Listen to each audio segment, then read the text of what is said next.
Bonjour à tous, c'est Benraceur85, on se retrouve pour un épisode de Format Tape. Cette semaine, alors il est plutôt consacré à un certain thème, je pense que vous avez tous vu notamment dans la sélection, mais surtout on va s'attaquer, j'ai envie de m'attaquer à cet album-là en particulier.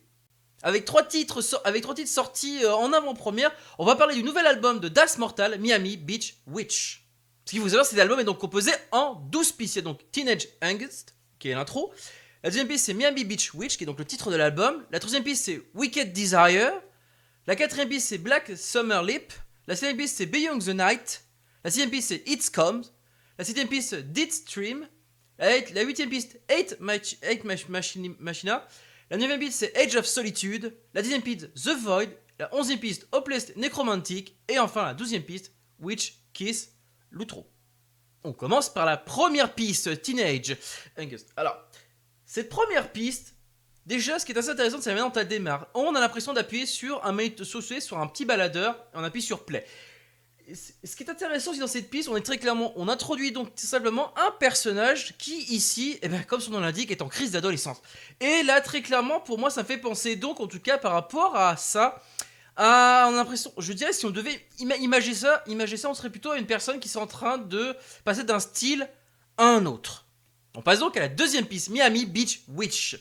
Alors, cette piste-là, par rapport à l'ambiance qui s'en dégage, pour moi, ça me fait penser à, en tout cas, très clairement, bon, déjà, on joue pratiquement, on a un nom de groupe déjà. Alors, je dirais un nom de groupe, de filles emo, peut-être avec un côté un peu punk. En tout cas, on imagine rouge à lèvres noires, les cheveux, enfin, je pense quelques tatouages à droite à gauche. Enfin, je pense que vous imaginez ça, mais en tout cas, une sorte de journée avec des filles de ce genre, avec des filles, voilà, comme ça, une journée classique de ce groupe-là. Enfin, un groupe de filles qui s'appelle donc les Miami Beach Witch.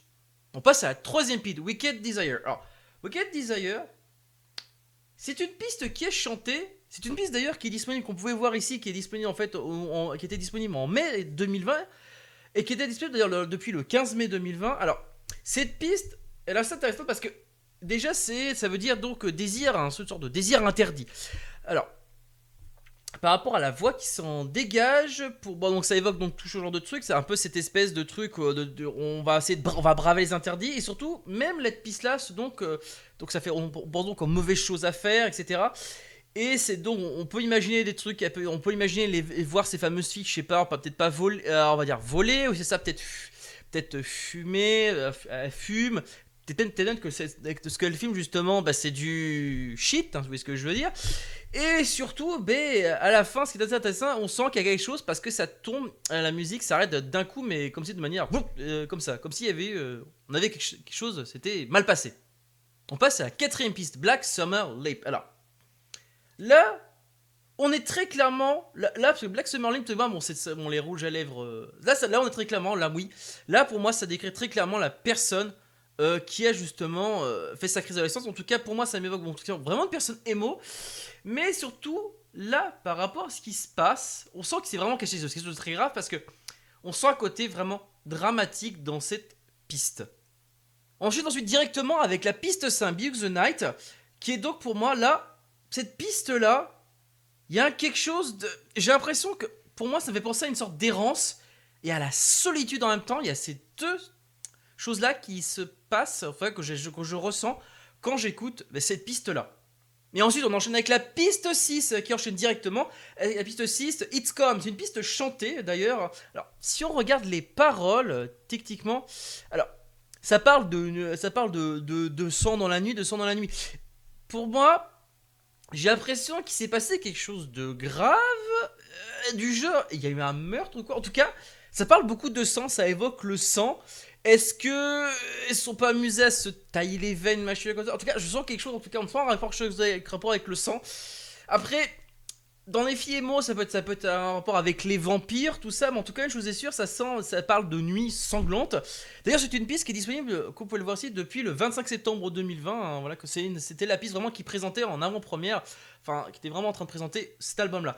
Alors, les paroles, c'est vrai qu'elles sont, on sent vraiment, ça parle vraiment de sang, mais est-ce que de meurtre ou pas? Je me pose la question quand même. Et on passe maintenant à la septième piste, Dead Stream. Alors là, Dead Stream, là on passe, là je dirais, parce que j'ai la première précédente piste, je parlais de meurtre et de sang. Là, ça parle carrément d'Itstream, donc c'est le flux de la mort. Là, on en parle très clairement. J'ai l'impression qu'il va y avoir une sorte de sacrifice. Enfin, en tout cas, il y a quelque chose qui est. On sent l'horreur arriver. En tout cas, ça sent. Pour moi, la sensation que j'ai, c'est ça sent quelque chose. Il va se passer quelque chose d'horrible, quoi. Et d'ailleurs, cette piste. Et d'ailleurs, c'est l'intro de la piste 8 qu'on enchaîne directement. Hein, voilà. Ex Machina. Alors, Ex Machina, j'ai l'impression que c'est un rituel qui est en cours. Parce que la piste 7 enchaîne directement la piste avec la piste 8, hein, voilà, directement. Et là, rituel en cours. Pour moi, avec la ambiance qui s'en dégage, j'ai l'impression qu'en fait, c'est un peu le sort de bizutage. Est-ce qu'elle serait pas en train d'être justement, est-ce que c'est pas justement cette personne qui est donc finalement on sent finalement que c'est une adolescente et pas en train justement de passer le rituel pour devenir justement une Miyabi Bleach Witch. C'est pour moi, j'ai l'impression que c'est ça en fait, cette huitième piste, c'est le rituel de passage et pour moi ça évoque vraiment tout ça. On passe à la neuvième piste, Edge of Solitude. Alors, Edge of Solitude, c'est une piste qui est chantée également et quand on regarde la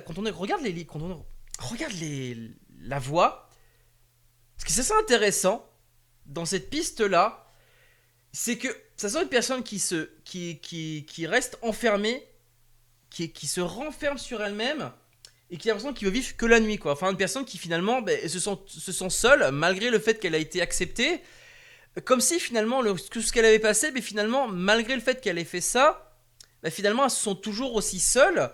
Et donc pour justement évacuer cette solitude là, pour pouvoir se sentir moins seule, elle fait un peu comme je suis là, c'est-à-dire en gros elle se casse sur les oreilles et elle s'écoute de la musique.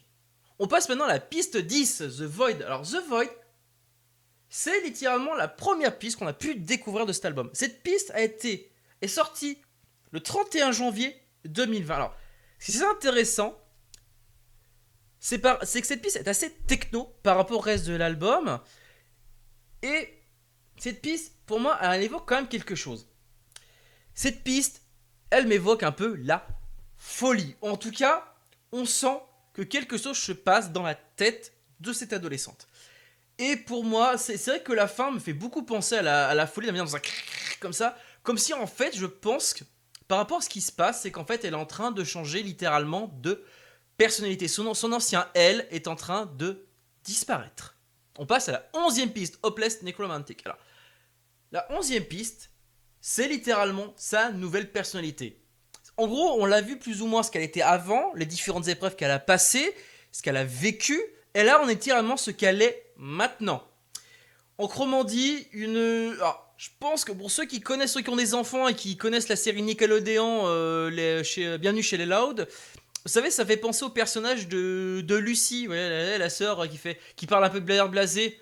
Ah ouais, vous savez, ah ouais, tu sais, tu peux toujours, voilà. En fait, on a l'impression que c'est quelqu'un, qui est donc une émo, mais qui parle toujours de manière blasée, voilà, c'est ça. Pour moi, ça fait penser un peu à ça, à une personne, voilà, que quand tu vois, t'as l'impression qu'elle est constamment blasée, voilà. Et on termine avec la 12e piste, Witch Kiss. Alors, Witch Kiss, c'est littéralement la fin de cette piste-là, et on sent, donc là, très clairement, mais on sent très clairement par rapport à la dernière précédente piste, on se dit, mais c'est quelqu'un qui est malheureux, comme ça. Techniquement, plus maintenant, parce que le fait que maintenant, je pense qu'elle a enfin trouvé ce qu'elle était elle-même. Comme si finalement, tout ce qu'elle a vécu, il y avait une partie d'elle qui était pour ça, mais ce qu'elle a vécu, finalement, c'était pas ça qu'elle cherchait. Et finalement, elle s'est enfin retrouvée, je pense, en étant cette fameuse personne gothique, donc cette fameuse. Et c'est là que je me suis dit que là je me dis peut-être c'est peut-être ça finalement le Witch Kiss, c'est finalement peut-être justement pour dire que finalement elle est bien, elle se sent mieux telle qu'elle est maintenant. C'est la nouvelle elle, il faudra l'accepter. Et d'ailleurs, ce qui est assez intéressant, c'est que cette piste, elle se termine comme pour le début, c'est-à-dire en gros, là on appuyait sur la cassette, sur une sorte de cassette pour enclencher la musique, là on appuie sur stop pour couper la musique. Et ben voilà, c'est ce que j'allais dire sur cet album. En tout cas, si on devait, donc je le résume donc à peu près. Donc c'est vrai qu'en en reparlant plus ou moins, c'est vrai que la première impression était assez différente. Et en le réécoutant, et c'est vrai que ça m'a fait beaucoup penser à une adolescente finalement qui se cherche elle-même, en fait, en gros, qui fait une sorte de crise, qui pense faire partie, qui semble vouloir être, qui se dit, qui semble très proche finalement, qu'elle se dit par rapport à son style, à ce qu'elle ressent, finalement être proche plutôt de ce qu'on appelle, les Miami Witch, les Miami Beach Witch. Mais le problème c'est qu'au final, elle est beaucoup trop différente de ce qu'elles sont en réalité, malgré tous les rituels de passage et tout ce qu'elle a fait, parce que finalement elle est pas volée, elle est pas, oui, elle est pas tout ça finalement.